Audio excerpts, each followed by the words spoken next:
I get asked for thriller recommendations on here pretty frequently. I do read a lot of thrillers. It is my favorite genre now. I have just gotten back into my reading journey about a year and a half ago, so I'm nowhere near a thriller expert. I have not read all the thrillers out there, but because I get asked for recommendations so often, I thought I'd come on here today and share 5 of my favorite thriller reads. Now, these are not like my top 5 of all time or the only 5 I would recommend to anybody. These are just 5 of many. I could do like a million parts to this video because I have so many thrillers I love and so many I would recommend. If you like a good thriller, I would highly recommend these if you haven't read them yet, so let's just jump right into it. First, I have Then She Was Gone by Lisa Jewell. I don't know that I've ever actually talked about this book on here. I read it at the very end of last year, but I gave it 5 stars. I loved this one. It is about a woman whose daughter had disappeared 10 years prior. She starts dating a man, and this man has a daughter who looks just like her daughter. And as she's dating this man, things get a little weird. She starts thinking a lot more about her daughter, what happened to her, because she went missing without a trace. The mom doesn't know anything. There was no body, nothing. She was just gone. And it bounces back and forth between present day and the past. And you start uncovering the mystery of what happened to her daughter. And let me tell you, it was very dark. It was very creepy,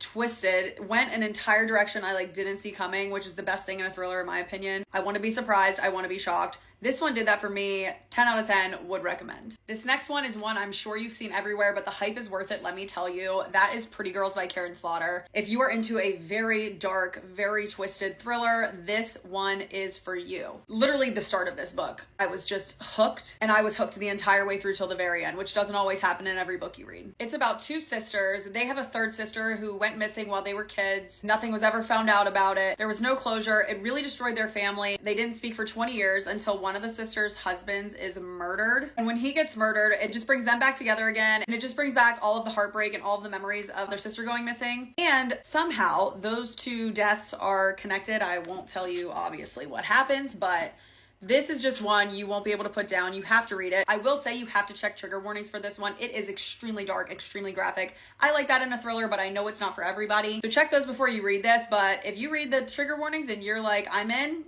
try this one out. Another one of my favorite thrillers is The Wife Upstairs by Rachel Hawkins. This is probably the most recent thriller on this little list that I've read, and I ate it up. I could not put it down. It was a page turner. When you hear the word page turner, this was that. It's about a woman named Jane. She's kind of escaping her rough childhood past. She starts working as a dog walker in a very luxurious neighborhood. She meets a man that lives in this luxurious neighborhood whose wife died in a drowning accident months prior to this. They find themselves in a whirlwind romance, and when the police come knocking on the husband's door asking more questions about his wife's death, things get interesting. This was such a realistic thriller to me. The characters were so real and well written. They were relatable. If you were put in the crazy situation that the main character Jane was put into, her decisions